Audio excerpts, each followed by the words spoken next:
विद्यार्थी मित्रों केम छो बधा मजामां ने? थोड़ું सेफ रहेजो, सावचेती राखजो। अत्यारे जे चाले छे ते प्रमाणे कोरोनाना हिसाबे। ओके, तो हवे आपणे आजे सौथी पहेला तो बधा जे बी 10th पास आउट थया छे बधा रेग्युलर स्टुडन्ट्स जे बी बधाने कोंग्रेच्युलेशन्स जे तमे पास आउट थई गया छो। जे हवे तमे 11th में एडमिशन तमे लेवानुं छो। तो 11th में आज हूँ तमने कॉमर्स विषे हूँ तमने जणावीश। कॉमर्स विषे 11th कॉमर्सનું थोड़ું इंट्रोडक्शन અને थोड़ा सब्जेक्ट विषे तमने समजावीश क्या सब्जेक्ट में शुं होय छे અને થોડુંક આપણે अकाउंट विषे पण आज जोईशुं। ओके, तो आटली वस्तु आज આપણે करवानी छे। तो 11th कॉमर्सना सौ प्रथम हूँ तमने अहींया કેટલાક सब्जेक्ट्स छे हूँ बतावी दऊं छुं कि आ सब्जेक्ट्स तमारा आववाना छे 11th में, same as well as 12th में पण आ सब्जेक्ट छे। ओके जी, तो जे पहलू सब्जेक्ट है तमारू मेन इम्पोर्टન્ટ अकाउंट, जेने कहेवाय गुजराती में नामाना मूळ तत्वों। बीजू है स्टेट एटले के आंकड़ाशास्त्र। त्रीजू है इको एने कहेवाय अर्थशास्त्र। चौथुं है बीए जेने कहेवाय वाणिज्य व्यवस्था अने संचालन। पछी English as well as regular अने पछी जे एसपी थोड़ुं नवुं छे सेक्रेटरियल प्रेक्टिस। आ કેટલાકને ઓરમાં બી આવે, કેટલાકને કમ્પલસરી જાય। ઓકે, એવું છે। એટલે આની ઓરમાં બી ઘણા સબ્જેક્ટ તમારે સ્કૂલ પર ડિપેન્ડન્ટ છે કે શું છે। બાકી આ બધા જે છે એ તો કમ્પલસરી છે। ઓકે, તો આમાંથી અકાઉન્ટ અને સ્ટેટ આ બે જે સબ્જેક્ટ છે એ તમારે મોસ્ટ આઈએમપી સબ્જેક્ટ છે। એ બે સબ્જેક્ટ તમારે મોસ્ટ ઇમ્પોર્ટન્ટ સબ્જેક્ટ છે બંને, જે તમારે આપણે 11th 12th બંનેમાં અને ઇન ફ્યુચર કોલેજમાં તો બંને सब्जेक्ट वेरी इम्पोर्टન્ટ અને वेरी इम्पोर्टન્ટ आईएमपी प्लस थोड़ा भणवामां बी इजी है, थोड़ा हार्ड भी है, बने बाजू। पछी तमारे आवे इको अर्थशास्त्र। अकाउंट में शुं होय कि जे बी नामाना मूळ तत्व એટલે प्रकारનું આપણે નામું हिसाब जे આપણે कहीए छे ने एना विशेनो थोड़ो उल्लेख आवे चेप्टर में। पछी स्टेट में आंकड़ाशास्त्र जे આપણે 10મા ધોરણમાં ભણી ગયા હતા आंकड़ाशास्त्र चेप्टर एना विशे ज घणुं बधुं छे 11મા। पछी इको अर्थशास्त्र એટલે આપણા દેશનું ઇકોનોમિક્સ अर्थशास्त्र केवुं छे એટલે एक प्रकारનું समाज जेवुं आवे। આપણે समाज भणता હતા ને समाज सब्जेक्ट एसएस एना जेवुं जनरली। बीए वाणिज्य व्यवस्था संचालन, आमां थोड़ुं मैनेजमेंटनुं आवे। कोई भी वस्तुमां આપણે એની વ્યવસ્થા કેવી રીતે સમજો કોઈ પ્રોગ્રામ ફંક્શન થવાનો છે તો એની આપણે વ્યવસ્થા એનું મેનેજમેન્ટ કેવી રીતે કરે છે તો એના વિશેનું બધું ઉલ્લેખ આ ચેપ્ટરમાં। પછી ઇંગ્લિશ તો આપણે ઓળખીએ છીએ અને એસપી સેક્રેટરી પ્રેક્ટિસ થોડો ડિફરન્ટ સબ્જેક્ટ છે એટલે ભણશો ત્યારે તમને આઈડિયા આવશે કે શું છે સબ્જેક્ટ। ઓકે, તો હવે આપણે થોડું ઘણું હું તમને અકાઉન્ટ વિશે થોડું આજે સમજાવીશું। જે ફર્સ્ટ ચેપ્ટર છે એમાં થોડીક ડેફિનેશન્સ વ્યાખ્યાઓ અને એનો ઉલ્લેખ કરીશ। ઓકે, બીજી વસ્તુ ઘણા સ્ટુડન્ટને કન્ફ્યુઝન છે કે અમે કોમર્સ લઈએ, સાયન્સ લઈએ કે આર્ટ્સ લઈએ। ઓકે, તો એનું મેં તો પહેલાં મેં તમને સમજાવી દીધું છે। હજી બી તમને કોઈ વસ્તુનો ડાઉટ હોય તો કોલ કરો, વોટ્સએપ પર મેસેજ કરો। તમને એવું લાગે કે મળવા જેવું છે કે સરને મળીને વાત કરીએ તો એ બી તમે કરી શકો છો। મને કોન્ટેક્ટ કરો, હાર્દિક સરને કોન્ટેક્ટ કરો, ભાઈ મળવું છે સર, મને પૂછવું છે તો અમે રેડી છીએ। ઓકે, એના માટે એટલે તમે કહી શકો છો। બીજું, સર 11th કરવું જરૂરી છે કે નહીં? હા, ઘણા બધા ક્વેશ્ચન છે, ઘણા રિલેશન્સ જે તમારા રિલેટિવ્સ હોય એ બધા પૂછતા હોય છે કે સર 11th કરીને ડાયરેક્ટ 12th કરી। ઓકે, શેના માટે કરવું જરૂરી છે 11th? કે જો હવે કોમર્સ એવું છે એમાં હવે જે અકાઉન્ટ એ જે સબ્જેક્ટ છે ને એની લેંગ્વેજ ટોટલી ડિફરન્ટ છે। હજી સુધી એ લેંગ્વેજ આપણે ભણ્યા નથી। ગણિત છે તો આપણે આગળ વર્ષોથી સ્ટાન્ડર્ડ ફર્સ્ટથી લઈને આપણે મેથ્સ ભણીએ છીએ। સાયન્સ છે સ્ટાન્ડર્ડ ફર્સ્ટથી લઈને આપણે પર્યાવરણ બધી વસ્તુઓના સ્વરૂપમાં ભણીએ છીએ। પણ એકાઉન્ટ એ સબ્જેક્ટ જે છે એ આપણે પ્રથમવાર એ સબ્જેક્ટ આપણે જોઈશું। હું જ્યારે ચલાવીશ ને ત્યારે તમને આપોઆપ ખબર પડશે કે ભાઈ આ સબ્જેક્ટ થોડો ડિફરન્ટ છે। એમાં દરેક વર્ડ થોડા ડિફરન્ટ આવે છે, હાર્ડ નથી પણ તમારા માટે પ્રથમવાર છે, પહેલી વાર છે એટલે થોડું અલગ લાગશે। ખબર પડી? એટલે આમાં શું છે કે કેટલાક વર્ડ એવા છે, કેટલાક રૂલ્સ રેગ્યુલેશન્સ અને કેટલાક ડેફિનેશન્સ એવી છે ને જે વ્યાખ્યાઓ કે જે અત્યારે સમજશો ને તો એ તમારે 12મા ધોરણમાં કામમાં આવશે। સમજો કોઈક વર્ડ છે દેવાદાર, હવે આ શું છે આપણને નથી ખબર પણ આપણે જ્યારે 12મામાં ડાયરેક્ટ ભણીશું શબ્દ જોઈશું આ શું છે તે વસ્તુ સમજવામાં જ આપણો સમય વર્ષને બધું નીકળી જશે। એટલે 11મા ધોરણમાં તમે એના વિશે સમજો, જાણો કે આ શબ્દ શું છે અને વ્યાખ્યા શું છે તો એ બધા જ તમને 12મા ધોરણમાં ડાયરેક્ટ ઉપયોગી થશે। 12મા ધોરણમાં ડાયરેક્ટ તમે બોર્ડ હશે એટલે એમાં તમે બધું સમજવા જશો એટલો સમય તમારી જોડે હશે નહીં. એટલે 11મું એના માટે કરવું જરૂરી છે કે તમારા 12મામાં જો સારા ટકા લાવવા હોય, સારા ગુણો લાવવા હોય તો તમારે એના માટે 11મું કરવું જરૂરી છે. જેને લાવવું નથી, 12મું વ્યવસ્થિત પાસ થવું નથી, એની ઈચ્છા નથી કે ભાઈ હા આપણે લેટગો કરી દઈએ, તો પછી એની વસ્તુ અલગ છે. બાકી 11મું કરવું એના માટે જરૂરી છે કે તમે એના કન્સેપ્ટ, એના નિયમો, એને જે બી રૂલ્સ રેગ્યુલેશન છે એના વર્ડ, વ્યાખ્યા જો અત્યારે 11મા ધોરણમાં જોયેલું હશે ને તો 12મામાં આપણને કંઈક અલગ નહીં લાગે. નહીં તો પછી આપણે ડાયરેક્ટ શું લાગશે, આ શું છે, આ શું છે, કઈ રીતે કરશો, તો ત્યારે તમને પ્રોબ્લેમ પડશે. તો એના માટે આપણે 11મું ધોરણ કરવું જરૂરી છે. ઓકે, તો આપણે વધારે સમય વેસ્ટ નહીં કરીએ. તો આપણે 11મા ધોરણમાં કોમર્સમાં તો આપણે કેટલીક વસ્તુ, જે પહેલું ચેપ્ટર જે છે આપણું, જે સોરી મીન્સ કે આપણું જે 11મા ધોરણનું અકાઉન્ટ ચેપ્ટર છે, તો એના વિશે આપણે થોડુંક નોલેજ લઈશું. તેમાં તમારે થોડું ધ્યાન રાખવાનું છે કે આમાં તમારે જે બુક્સ છે, જો તમારે કોમર્સમાં એડમિશન લેવાનો તો બુક્સ તમે પરચેસ કરી લેજો. 11મા ધોરણની જરૂર નથી કે નવી તમે સેકન્ડમાં બી પરચેસ કરી શકો છો. હા, પણ થોડું ધ્યાન રાખજો, 11મા ધોરણમાં એક ચેપ્ટર જીએસટી કરીને આવશે. જીએસટી એ જે બધી બુકોમાં નહીં, એ થોડી નવીમાં જ હશે. એટલે જે નવી પ્રિફર કરી શકતા હોય તો નવી કરજો, અને જેને ના કરી શકતા હોય તો એ ભલે જૂની કરજો. પછી જીએસટી વાળાની ઝેરોક્સ કંઈક લઈ લેજો ફ્રેન્ડ જોડે, સર્કલ જોડથી, એવું કંઈક કરી શકો છો તમે. ઓકે, તો આપણે જે 11મું ધોરણનું અકાઉન્ટ નામાના મૂળ તત્વો છે, તો એનું જે પ્રથમ ચેપ્ટરનું નામ છે તો એના વિશે આપણે જોઈએ. ચાલો, તો આપણું નામાના મૂળ તત્વો ભાગ 1, એટલે આમાં 2 ભાગ છે. નામાના મૂળ તત્વોમાં અકાઉન્ટમાં 2 ભાગ છે. નામાના મૂળ તત્વો એ જ, અને સ્ટેટમાં એક જ ભાગ છે. ઓકે, તો આપણે 12મામાં બી 2 ભાગ છે, એટલે વધારે કંઈ હાર્ડ નથી, પણ થોડું સમજવાનું છે. જોઈએ આપણે. ફર્સ્ટ ચેપ્ટર છે તમારું અકાઉન્ટમાં હિસાબી પદ્ધતિ અને તેના પારિભાષિક શબ્દો, એટલે અકાઉન્ટિંગ એન્ડ ઇટ્સ ટર્મિનોલોજી. એટલે શું કહેવા માંગે છે આ હિસાબી પદ્ધતિ? એટલે હિસાબ, જે બી આપણે લેનદેનમાં હિસાબ કરીએ એના વિશેનો આમાં ચેપ્ટરમાં. એટલે આમાં કેવું હોય કે સમજો અકાઉન્ટમાં કે ભાઈ સમજો તમે કોઈ દુકાન પર ગયા, કોઈ વસ્તુ ખરીદી, કે સમજો તમે 10 રૂપિયાનું કોઈ એક બિસ્કિટ ખરીદ્યું. ઓકે, તો 10 રૂપિયાનું બિસ્કિટ ખરીદ્યું, તમારું હવે ખાતું ચાલતું. ઘણા લોકોનું જે બી કરિયાણા દુકાનો, કોઈ બી દુકાન પર તમારું નામું કહેવાય, નામું ખાતું ચાલતું હોય, તો એ જ વસ્તુ એને કહેવાય હિસાબ. તમે વસ્તુ લીધી પછી જે દુકાનદાર હોય છે એ સમજો 10 રૂપિયા એક્ઝેક્ટની જે બી વસ્તુ બિસ્કિટ લીધા, તે તમે કહો ભાઈ મારા ખાતામાં લખી દેજો. ઓકે, તો એ વસ્તુ એની નોટ કાઢશે, એમાં એ લખશે કે ભાઈ 10 રૂપિયાનું બિસ્કિટ લીધું, વસ્તુ લખશે, એની કિંમત લખશે, પછી જે દિવસે લીધું એ તારીખ લખશે. એ બધી વસ્તુનો જે ઉલ્લેખ કરે એ બધો પછી છેલ્લે જે ટોટલ થાય બધું છેલ્લે ને ભાઈ તમારા આટલા રૂપિયા થાય, એ જે હિસાબ છે એ કહેવાય હિસાબી પદ્ધતિ. એટલે અકાઉન્ટિંગ એ જ છે અકાઉન્ટ. જે આપણે કહીએ ને તો શું છે અકાઉન્ટ? આ જ વસ્તુ છે અકાઉન્ટ. જે આપણે લેનદેન કરીએ છીએ ને એ પ્રોસેસને અકાઉન્ટિંગ કહેવાય, હિસાબી પદ્ધતિ. કે ભાઈ મારો હિસાબ બતાવો. બધાને ખબર છે તારક મહેતામાં જેઠાલાલ ને બધા જે બી હોય, જે 1600 પર અબ્દુલ શું કરે છે? આ હિસાબ જ છેલ્લે કરે છે, છેલ્લે કે ભાઈ મારા ખાતામાં લખી દેજો, આના ખાતામાં. તો એ જ વસ્તુ આપણે રિલેટેડ આપણા ચેપ્ટરમાં છે. એટલે અત્યારે તો આ ચેપ્ટરમાં શું છે, બધી વ્યાખ્યાઓ છે, તમને સમજણ પૂરી પાડશે કે આ વ્યાખ્યાનો શું અર્થ છે, આ શબ્દનો શું અર્થ છે, આ તેનો શું અર્થ છે. પછી ધીરે ધીરે એને રિલેટેડ થોડા દાખલા આવશે, થોડી થિયરી આવશે. એટલે એવી રીતે થોડું થિયરી ઘણી ઓછી હોય છે અકાઉન્ટમાં, પણ દાખલા વધારે. પણ સ્ટાર્ટિંગમાં 11થમાં શું છે, તમારે થોડું ઘણું સમજવા માટે થોડું થિયરી હોય, વ્યાખ્યા હોય કે ભાઈ હા આનો શું અર્થ છે, તે શું છે. ઓકે, તો આપણે ચાલુ કરીએ વ્યાખ્યા સાથે બધું. તો ચલો હવે આપણે ચાલુ કરીએ થોડુંક સમજવાનું કે કેટલીક હું વ્યાખ્યાઓ કાં તો કેટલીક થિયરી ચલાવીશ તો હું તમને સમજાવીશ. ઓકે, ઘણી વસ્તુ થોડું ડિફરન્ટ આવશે જે તમારા માટે પ્રથમવાર હશે કે એનો શું અર્થ થાય. ઘણા વર્ડ એવા નીકળશે એટલે ટેન્શન લેવાની જરૂર નથી. એ તો જેમ જેમ આપણે ભણતા જઈશું તેમ આપણે એના વિશે નોલેજ આવતું જશે. ઓકે, આ તો પહેલી વાર ભણો છો એટલે થોડું ડિફરન્ટ લાગશે, કારણ કે આ લેંગ્વેજ હજી સુધી આપણે ભણ્યા નથી એના માટે. ઓકે, એકવાર સમજી જશો પછી કોઈ ટેન્શન નહીં. ઓકે, તો જોઈએ ચાલો. તો પહેલું જ આપણો ક્વેશ્ચન છે આર્થિક વ્યવહારો સમજાવો.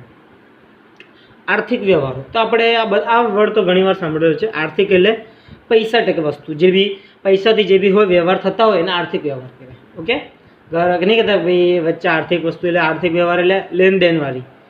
તો જોઈએ આર્થિક વ્યવહાર એટલે જેનું નાણાંમાં મૂલ્ય માપી શકાય. અત્યારે જ કીધું મેં કે જે પૈસાથી જે વ્યવહાર થતો હોય, નાણું એટલે બધાને ખબર છે ને, પૈસા, નાણાં એટલે ધ્યાન આપજો.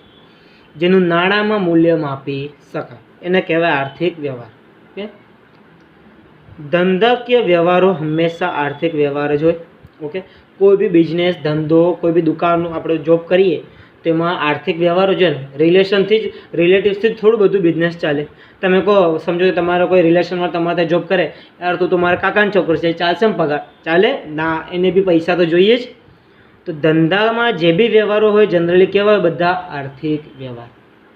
ધંધામાં પૈસાની લેનદેન હોય, પગાર આપવાનો, બોનસ આપવાનો, એ બધી વસ્તુ શેમાં હોય? પૈસાથી જ આપવામાં હોય, પૈસા જ આપવા પડે. તો એને શું કહેવાય? આર્થિક વ્યવહાર. રોકડ વ્યવહાર નાણાં સ્વરૂપે થાય. રોકડ વ્યવહાર એટલે રોકડા. નહીં કહેતા ઘણી વાર આપણે કે ના, મને ચેકથી પેમેન્ટ ના કરો, ચેકથી પૈસા ના આપો, મને રોકડા આપો કહીએ છીએ ને. તો રોકડા એટલે શું થાય? નાણાં સ્વરૂપે જ થાય. ઘણી વાર દુકાનમાં હોય છે તો આજકાલ ડિજિટલી નથી હોતું, પેટીએમ નથી હોતું, ના ભાઈ રોકડા આપો, અમે મોબાઈલમાંથી નહીં લેતા, ગૂગલ પે, પેટીએમ નહીં કરતા. તો જે રોકડ વ્યવહારો એ આપણે કયા સ્વરૂપે થાય? નાણાં સ્વરૂપે થાય છે. ખબર પડી? જો આર્થિક વ્યવહાર એટલે શું થાય? જેનું મૂલ્ય નાણાંમાં માપી શકાય.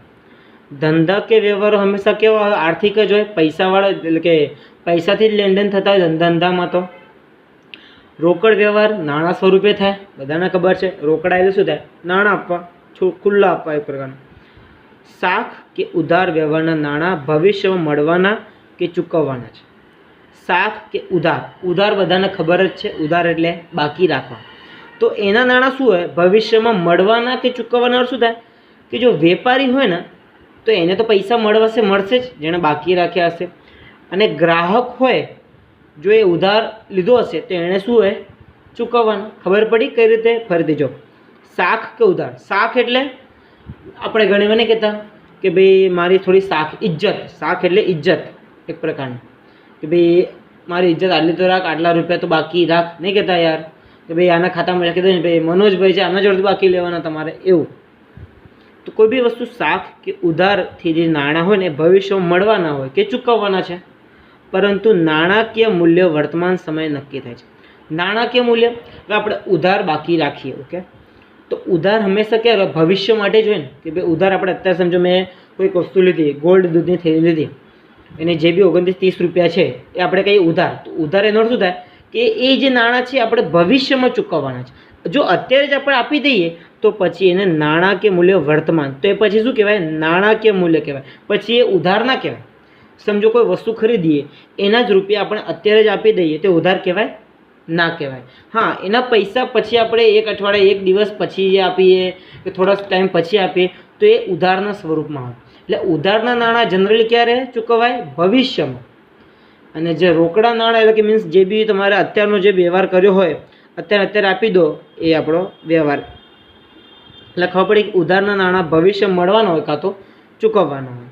નાણાકીય મૂલ્ય વર્તમાન સમયે નક્કી થાય. ઓકે, આર્થિક એટલે કે ધંધા કે વ્યવહાર રોકડાના માધ્યમથી કે ઉધાર શાખની શરતે અસ્તિત્વમાં આવે છે. કોઈ બી બિઝનેસ ખોલો તો આપણે ઘણીવાર કેટલાક રૂપિયા ઉધાર લેવા પડે આપણા રિલેટિવ્સ જોડથી, કે ભાઈ મારે બિઝનેસ ખોલવું છે, થોડા ઘણા રૂપિયા આપો પછી આપણે ચાલુ કરીએ. હોય છે, એવું નથી હોતું કે તમારા પૈસાથી જ જનરલી ઓપન કરતા હોય. ઘણીવાર આપણે કોઈ બિઝનેસ ખોલીએ, કોઈ વસ્તુ ધંધો ખોલીએ, કોઈ ફેક્ટરી ઇન્ડસ્ટ્રી ખોલીએ, કાં તો કઈ બી વસ્તુ ખોલીએ તો આપણે કેટલાક નાણાં ઉધાર બી લેવા પડતા હોય છે. એટલે જો કોઈ બી ધંધા કે વ્યવહાર હોય તો રોકડા બી આપણે, થોડા રોકડા આપણા બી હોય, થોડા બીજાના બી હોય, એટલે કે ઉધાર કહેવાય ને. તો રોકડાના માધ્યમથી કે ઉધારની શરતે અસ્તિત્વમાં આવે છે. તો આ બધું શું છે? આર્થિક વ્યવહાર. આર્થિક વ્યવહાર એટલે પૈસે ટકા વ્યવહાર. એમાં ઉધાર બી આવે અને અત્યારનું નાણું બી આવે, એટલે કે વર્તમાનનું આવે. ઓકે, ઉધાર ભવિષ્ય માટે અને જે અત્યારે આપણે કોઈ વસ્તુ ખરીદે અત્યારે જ નાણાં આપી એ વર્તમાન માટે. ઓકે, તો થોડું સમજો, ધ્યાનથી કરજો. ઉતાવળ કોઈ વસ્તુ નથી, ખાલી સમજવાનું છે. તમારે મોઢે કરવાનું પછી, પણ સૌથી પ્રથમ સમજવા. ઓકે, આગળ જોઈશું. ચલો હવે આગળ જોઈએ બીજે જે એક ટોપિક, ખરીદી અને વેચાણ, પરચેઝ એન્ડ સેલ્સ. તો બધાને ખબર જ છે ખરીદી શું છે અને વેચાણ શું છે, પણ થોડી અકાઉન્ટની ભાષામાં જોઈએ. ચલો જુઓ, ખરીદી એટલે કોઈ બી વસ્તુ ખરીદવું. ઓકે, અને વેચાણ એટલે કોઈ બી વસ્તુ વેચવું. આપણે શોર્ટ વસ્તુ આપણે સમજીએ. બસ સમજો, વેપારી જે વસ્તુનો ધંધો કરતો હોય, ઓકે, કોઈ વેપારી છે જે વસ્તુનો ધંધો કરતો તે વસ્તુને માલ કહેવાય. કે ભાઈ આમાં એક્ઝામ્પલ આપેલું છે કે કાપડનો વેપારી છે તે ઓબ્વિયસલી કાપડનો ધંધો કરશે, તો એના માટે કાપડ એ શું કહેવાય? માલ. નહીં કહેતા ભાઈ આજે અમારો માલ આવવાનો છે. આપણે પેલું જેઠાલાલની દુકાનમાં એક્ઝામ્પલ આપું છું, સમજાવું છું કે ભાઈ આજે ગોડાઉનમાં સ્ટોક આવવાનો છે, માલ આવવાનો છે. એને શું કહે? કાપડનો માલ આવશે? ના, એને ટીવી, રેફ્રિજરેટર, એસી બધાનો માલ આવતો હશે. એવી રીતે જ એટલે વેપારી જે વસ્તુનો ધંધો કરે ને તે વસ્તુને માલ કહેવાય. એટલે કે જો કાપડનો વેપારી કાપડનો ધંધો કરશે તો એના માટે કાપડ શું કહેવાય? માલ. કે ભાઈ આજે અમારે કાપડ આવવાનું છે એટલે માલ આવવાનો છે, તો કંઈ ફ્રીજ વીજ ના આવે, ખબર પડી? પરંતુ કાપડનો વેપારી સ્ટેશનરી ખરીદે. કાપડનો વેપારી સ્ટેશનરી ખરીદે એટલે કાપડનો વેપારી છે, કોઈ નોટબુક ચોપડા ખરીદે તો મને એમ કોઈ નોટબુક ચોપડા એના રોજનું ધંધામાં આવે છે? ના. તો એ વસ્તુની ખરીદી કરી તો પછી એના માટે શું કહેવાય? ખર્ચ કહેવાય. શું કહેવાય? ખર્ચ. કાપડનો વેપારી કાપડ ખરીદે તો ખર્ચ કેમ ના કહેવાય? કારણ કે એ વસ્તુ ખરીદીને પછી એને વેચશે. ખબર પડી? પણ જ્યારે કાપડનો વેપારી કોઈ વસ્તુ ખરીદે, સ્ટેશનરી ખરીદશે, તો કે વેચવા માટે ને એ પોતાના ઉપયોગ માટે ખરીદશે, તો એ ખર્ચ કહેવાય. ખબર પડી? ફરીથી માલ કોને કહેવાય? કે જ્યારે કોઈ વેપારી, સમજો કાપડનો જ વેપારી છે, કોઈ વસ્તુ કાપડ એ લે તો એના માટે કાપડ એ માલ કહેવાય. પરંતુ કાપડનો કોઈ વેપારી સ્ટેશનરી એટલે કે કોઈ બી નોટબુક, પેન્સિલ, રબર બધું ખરીદે તો એ શું કહેવાય? એના માટે ખર્ચ. એ વસ્તુ છે. ઓકે, એ વસ્તુ ધ્યાન રાખજો. એટલે વેપારી જે વસ્તુનો ધંધો કરતો હોય ને તે વસ્તુને માલ કહેવાય, અને કોઈ બીજી વસ્તુ કોઈ ખરીદે એના માલ સિવાયની, એટલે કે એના જે ધંધો કરતો એના સિવાયની, તો એના માટે ખર્ચો કહેવાય.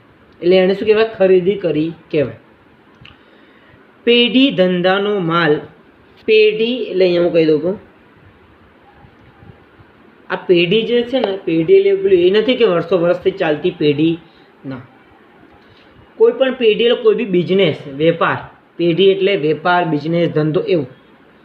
તો કોઈ બી વેપાર ધંધાનો માલ રોકડીથી પણ, કોઈ બી વસ્તુ આપણે જે બી બિઝનેસ કરે, મોટી મોટી ફેક્ટરી, કાપડનો વેપારી છે, એના ધંધાનો માલ રોકડીથી પણ ખરીદે, ચેકથી પણ ખરીદે, કે ઉધાર એટલે કે શાખ પર. કીધું ઉધાર પર, ઉધાર બધાને ખબર જ છે. ઉધાર પણ એવું જરૂર નહીં ઓન ધી સ્પોટ પૈસા આપે. ઘણા નહીં કે અત્યારે પેમેન્ટ નહીં આપું, આવતા વર્ષે હું આનું ચૂકવી દઈશ પેમેન્ટ, કહીએ છીએ. તો જો માલ, જે ધંધાનો જે માલ છે એ રોકડેથી પણ ખરીદી શકે, ચેકથી પણ ખરીદી શકે, ઉધાર કે શાખ. શાખ એટલે કીધું ના, મારી બજારમાં નામ છે, શાખ છે, નથી કહેતા એવું છે. તો શાખ પર મેળવે તો તેને શું કહેવાય? માલની ખરીદી. વેપારી જ્યારે ધંધામાં માલ ખરીદે ત્યારે ખરીદ ખાતે ઉધરાય છે. આ જે વસ્તુ છે ખરીદ ખાતે, એ વસ્તુ તમને આગળ શીખવાડીશું. અત્યારે તો ખાલી યાદ રાખો, ખાલી કે ભાઈ જે વેપારી કોઈ ધંધામાં માલ ખરીદ્યો, સમજો આણે માલ ખરીદ્યો, તે કયું ખાતામાં જાય? ખરીદ ખાતામાં. કેમ? એણે માલ ખરીદ્યો. એટલે અસલીમાં બે પ્રકારનું ખાતું આવશે તમારે આગળ, ખરીદ ખાતું, વેચાણ ખાતું. તો જે વસ્તુ ખરીદો તો કયા ખાતામાં જાય? ખરીદ ખાતામાં. વેચશો તો કયા ખાતામાં? વેચાણ ખાતામાં. એવું છે. ઓકે, તો જો ફરીથી જો ખરીદીમાં શું હોય? વેપારી જે વસ્તુનો ધંધો કરતો હોય તે વસ્તુને માલ કહેવાય. દાખલા તરીકે કાપડનો વેપારી કાપડનો ધંધો કરે તો કાપડ એના માટે માલ. પણ એ જ કાપડનો વેપારી કોઈ સ્ટેશનરી ખરીદે તો એના માટે શું કહેવાય? ખર્ચ. પેઢી એટલે કોઈ પણ વેપાર, ધંધો, કોઈ પણ ધંધો એના પોતાના ધંધાનો માલ ખરીદવા કઈ રીતે ખરીદી શકે? રોકડેથી ખરીદી શકે, ચેકથી ખરીદી શકે, અને બીજું ઉધાર એટલે કે પોતાની શાખ પર ખરીદી શકે. એટલે વેપારી જ્યારે બી ધંધામાં માલ ખરીદે તો એ કયા ખાતે? ખરીદ ખાતે. ખરીદે તો કયા ખાતામાં? ખરીદ ખાતે. એટલે આ ખરીદીનું થયું. હવે જોઈએ વેચાણમાં. પેઢી ધંધાનો માલ રોકડેથી, ચેકથી કે ઉધાર એટલે કે શાખ પર ગ્રાહકને આપે. હવે એણે ખરીદી લીધું, હવે ગ્રાહકને આપશે. તો ધંધાનો માલ આપણે કેટલાકને રોકડેથી, એટલે સામેવાળો આપણને રોકડા બી આપે, ચેક પણ આપે, અને કાં તો એ બી ઉધાર રાખે. ખબર પડી? આપણે દુકાન પર હોઈએ, કોઈ વસ્તુ ખરીદવા આવે તો આપણને રોકડે એટલે રોકડા પૈસા બી ઓન ધી સ્પોટ પૈસા આપી બી દે, કાં તો પછી ચેક આપે, લો ભાઈ ચેક, કાં તો પછી ઉધાર બી રાખીને જાય. ઓકે, તો પેઢી એટલે મેં તમને કીધું વેપારી, જે વેપારી ધંધાનો માલ રોકડેથી, ચેકથી કે ઉધારથી ગ્રાહકને આપે તો તેને શું કહેવાય? માલનું વેચાણ. દાખલા તરીકે કાપડનો વેપારી છે, એ કાપડ વેચીને જે આવક ઊભી કરશે, એને પૈસા જે આવશે એને શું કહેવાય? વેચાણ. એટલે એણે વેચી નાખ્યું. એકદમ ઇઝી છે. કાપડનો વેપારી કાપડ વેચીને જે આવક એટલે પૈસા આપણે જે આવક ઇન્કમ જે ઊભી કરે એને શું કહેવાય? વેચાણ. એટલે બે ડેફિનેશન હતી, ખરીદી અને વેચાણ. ઓકે, આગળ જઈશું. હવે આ જે થિયરી છે જે 9મા નંબરની છે, દેવાદાર અને લેણદાર. Very very very most IMP theory છે. એટલે આ થિયરી, આ જે દેવાદાર અને લેણદાર શું છે ને એ સમજવા માટે બી વેરી ઇમ્પોર્ટન્ટ વસ્તુ છે. આપણે સાંભળ્યું હશે દેવાદાર, તો ઘણી વાર સાંભળ્યું હશે. લેણદાર ઘણું ઓછું સાંભળ્યું હશે. તો બધાને જનરલી ખબર જ છે કે ભાઈ દેવાદાર એટલે દેવું પ્રકારનું. દેવું નહીં કે માથે દેવું ચડ્યું, એમ પૈસા ચડ્યા. કોઈ વસ્તુ આપણે પૈસા લીધા, કોઈ જોઈતી આપણે ઉધાર લીધા ને એને આપણે ચૂકવી ના શકીએ તો પછી આપણા માથે દેવું ચડ્યું, યાર આટલા બધા પૈસા એને આપવાના છે. ઓકે, એટલે એના દેવાદાર કહેવાય. અને લેણદાર એટલે જેને લેવાના હોય, જેની જોડથી આપણે ઉધાર લીધું હોય. હવે એ તો પૈસા માંગશે તો એ લેશે, એટલે લેવું, એ પૈસા લેશે, એને શું કહેવાય? લેણદાર. અને જેને આપવાના છે ઉધારવાળા પૈસા એ દેવાદાર. એટલે એવું, જેને પૈસા આપવાના એ દેવાદાર અને જેને પૈસા લેવાના એ લેણદાર. શોર્ટમાં હું કહું છું તમને, તો આપણે વ્યાખ્યા તો આપણે સમજીશું. જોઈ, દેવાદારો ગ્રાહકોને કરેલ ઉધાર વેચાણના બદલામાં જે રકમ વસૂલ કરવાની બાકી રહે તેવા ગ્રાહકને દેવાદાર. દાખલા તરીકે આપણે કોઈ સામાન ખરીદ્યો, સમજો કે ભાઈ 50,000નો સામાન ખરીદ્યો દુકાનદાર જોડેથી ગ્રાહકે 50,000નો સામાન ખરીદ્યો. એણે એ ટાઈમ એણે ઉધારમાં જ લીધો હતો કે ભાઈ હું તમને પૈસા પછી આપી દઈશ. પરંતુ એ ગ્રાહકે તે વેપારીને પૈસા આપ્યા નહીં. કેટલાનો સ્ટોક? 50,000 આપ્યા નહીં. તો આમાં શું કહેવા માંગે છે? ગ્રાહકોને કરેલ ઉધાર વેચાણ, એટલે પેલા વેપારીએ તો ગ્રાહકને ઉધાર આપ્યું હતું. ઓકે, ઉધાર વેચાણ આપ્યું હતું. એના બદલામાં જે રકમ વસૂલ કરવાની બાકી, તો એણે તો ઉધાર આપી દીધું, વસ્તુ એણે લઈ લીધી, તો એના બદલામાં 50,000 આપવાના હતા. તો એ વસૂલ કરવાની બાકી, એટલે એને વેપારીને પૈસા આપ્યા નહીં. તો પછી એ ગ્રાહકને શું કહેવાય? દેવાદાર તરીકે ઓળખવામાં આવે છે. તમને સમજો કોઈ વસ્તુ કીધું હોય કે ભાઈ 50,000 તમે સામાન લઈ ગયા છો, 1 મહિનાની અંદર મને ચૂકવી દેજો. પરંતુ તે સમજો કે એણે ચૂકવ્યા જ નહીં 1 મહિનાની અંદર, તો પછી તો એ રકમ વસૂલ કરવાની બાકી રહી ગઈ. તો પછી શું કહેવાય? એ ગ્રાહક શું કહેવાય? દેવાદાર કહેવાય. કેમ દેવાદાર કહેવાય? કારણ કે એ નિશ્ચિત સમયગાળા દરમિયાન પોતાનું જે વાયદો વચન આપેલું કે ભાઈ 1 મહિનામાં અંદર હું આપી દઈશ પૈસા, પણ ના પૂરું કરી શક્યો, તો એ ગ્રાહક દેવાદાર કહેવાય. કેમ? એણે જે ઉધારમાં પૈસા લીધા હતા, કાં તો પછી ઉધારમાં જે વસ્તુ ખરીદી હતી એના પૈસા એટલે કે રકમ ચૂકવવાની એને બાકી છે, તો એ ગ્રાહક શું થઈ ગયો? દેવાદાર. એના માથે દેવું ચડ્યું. ઓકે, ખબર પડી કે દેવાદાર શોર્ટમાં તમને કે જેના માથે દેવું ચડ્યું એટલે કે માથે ઘણા બધા પૈસા આવ્યા, તો એ દેવાદાર કહેવાય.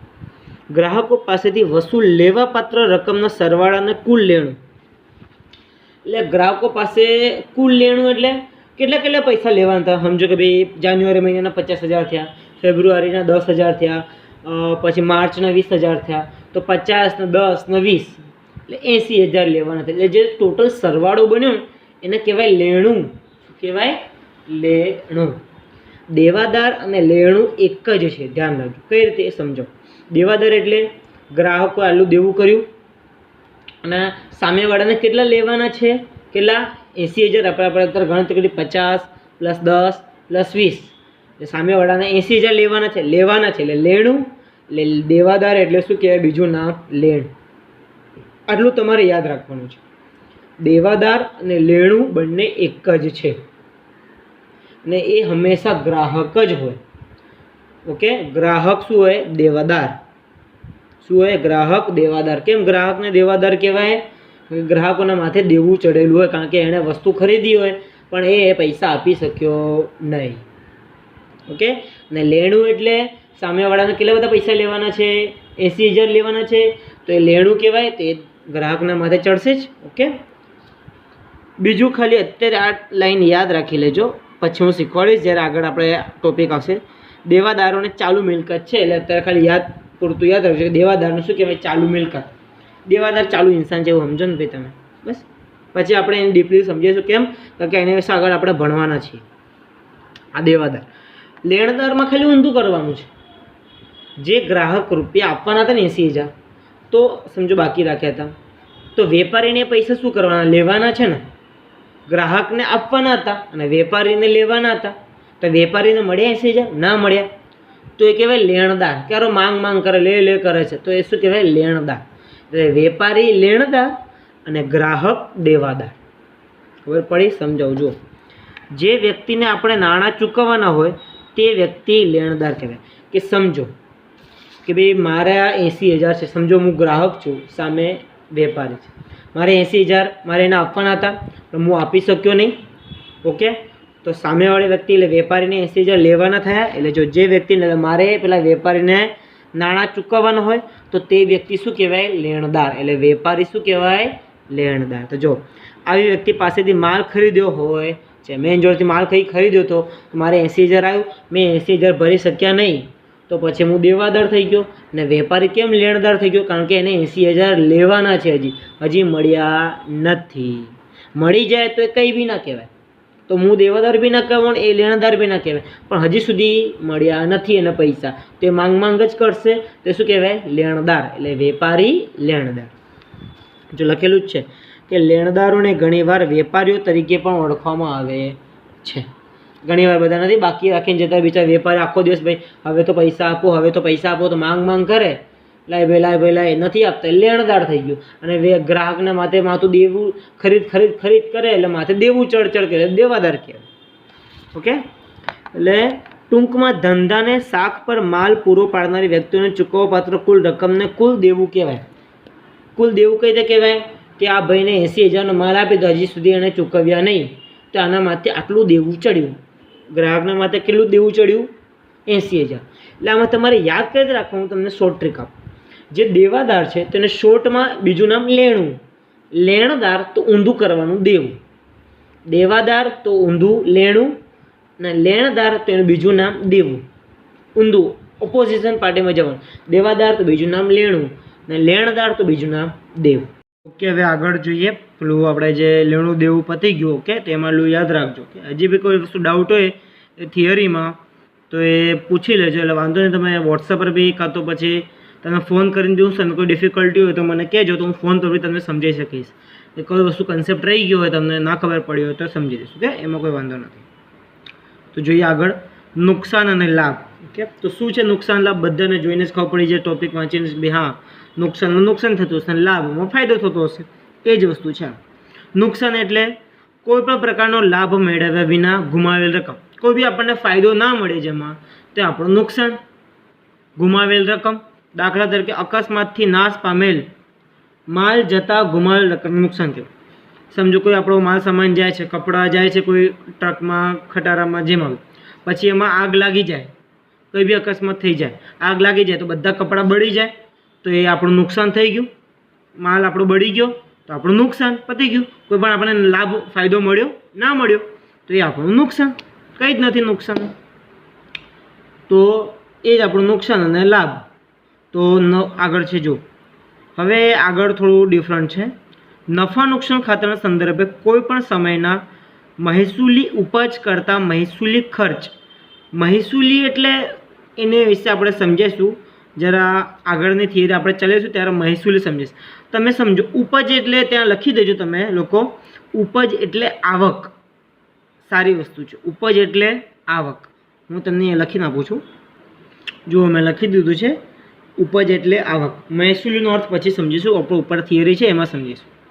તો નફા નુકસાનમાં કોઈપણ સમયના આવક કરતાં જો ખર્ચ વધારે હોય, આપણી જેટલી ઇન્કમ હોય એના કરતાં આપણે વધારે ખર્ચ કરતા હોય તો પછી નુકસાન જ ગણાય. આપણી સેલેરી સમજો 20,000 હોય અને ખર્ચો આપણો 30,000 25,000નો હોય તો પછી શું કહેવાય?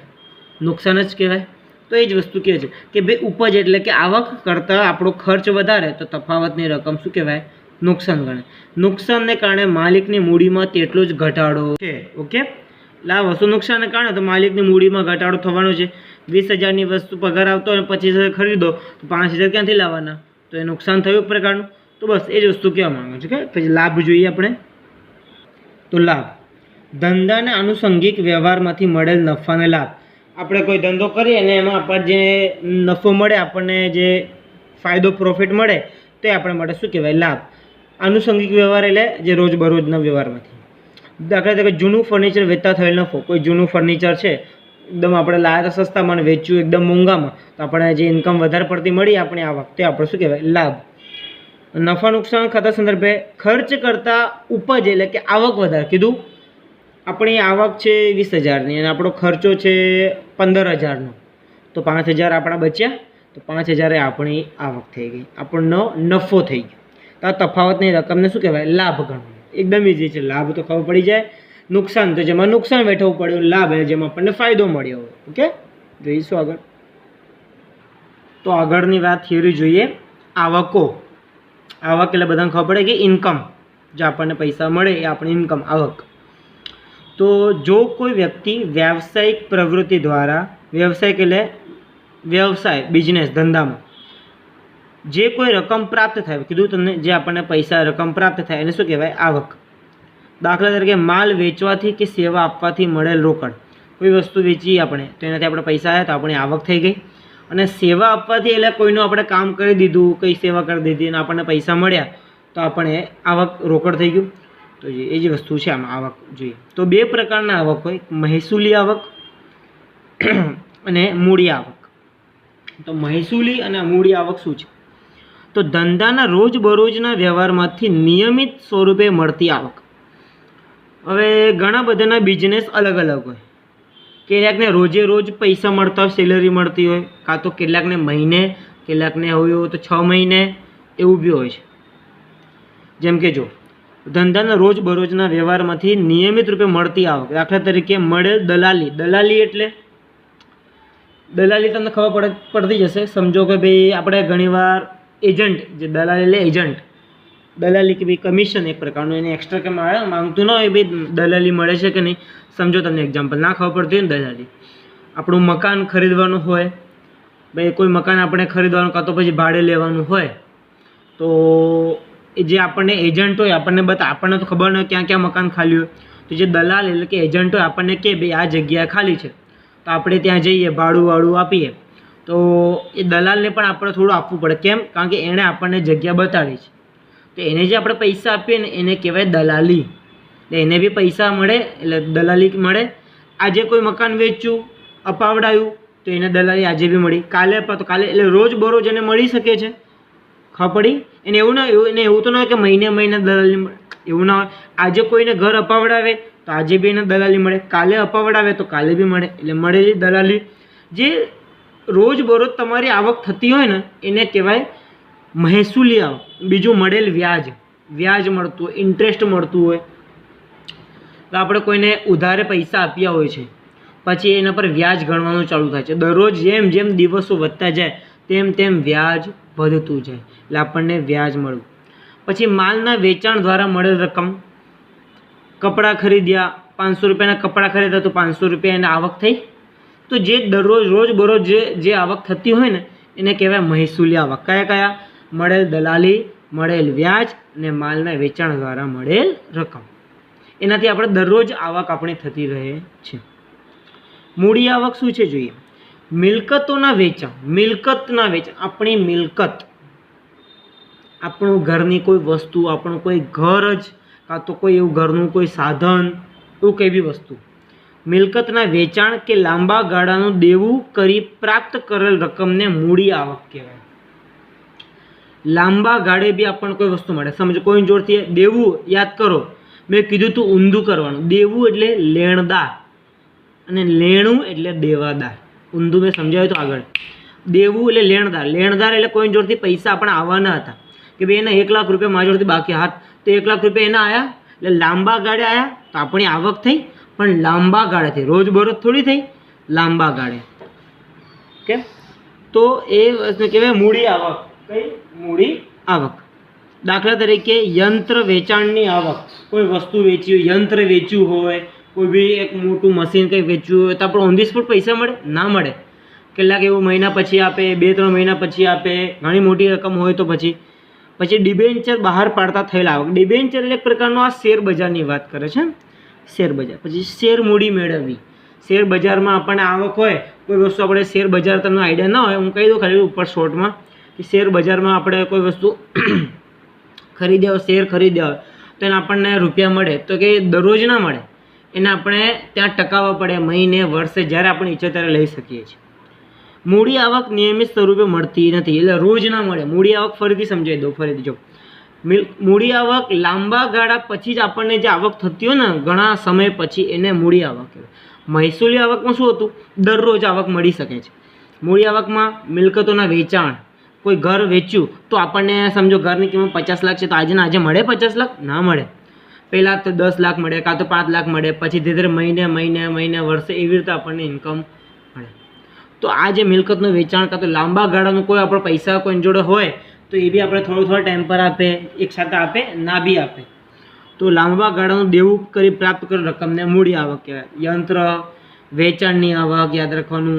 પછી ખાલી વળી યાદ રાખજો ડિબેન્ચર બહાર પાડતા થયેલા આવક, કોઈ બી શેર બજારની વાત, શેર મૂડી મેળવવી, આ બધી. અને મૂડી આવક નિયમિત હોય ના હોય, મહેસૂલી આવક નિયમિત હોઈ શકે છે. ઓકે, તો આપણે આજે આટલા સુધી રાખીશું. આટલા સુધી જે બી થિયરી ચલાવી 100% સમજજો, આવડશે, ઇઝી જ છે. હજી બી તમને ના ખબર પડે તો મને ફોન કરજો, તો હું તમને સમજાવીશ કે ભાઈ આમાં શું વસ્તુ છે. હું વ્યાખ્યા એવું તો ફરીથી તમને બતાવી દઈશ કે ભાઈ આ ટોપિકમાં નથી ખબર પડતું, તો એ ટોપિક તમને સમજીશ. ઓકે, પણ આ જે વ્યાખ્યાઓ છે જે બી મેં ચલાવ્યું છે આજે વિડીયોમાં, તો વિચારીને સમજીને લખીને તૈયારી કરશો ને તો બેસ્ટ રહેશે. આ જ વસ્તુ છે, તમે સમજો ડાયરેક્ટ તમે 12માં સમજો તો તમને એકદમ તરત સમજમાં આવે ના આવે. એ ટાઈમ તો આ બધી વ્યાખ્યા ના હોય, તમારે પાછી 11માની ચોપડી લઈને એને વાંચીને સમજવું પડે, પછી તમારે 12માના દાખલા સોલ્વ કરવાના એવું હોય. એના માટે 11મું ઇમ્પોર્ટન્ટ છે કે એમાં આપણને પહેલી વાર નવા વર્ડ આવે ને એ આપણને સમજવા મળે. ખબર પડી? એટલે જે બી થિયરી છે તમે ઘરે જ છો તો મેક્સિમમ 3 વાર લખીને તૈયારી કરો તો બેસ્ટ છે. અને જેને 5 વાર લખીને તૈયાર થાય તો 5 વાર કરજો, પણ શોર્ટમાં તૈયાર થવી જોઈએ.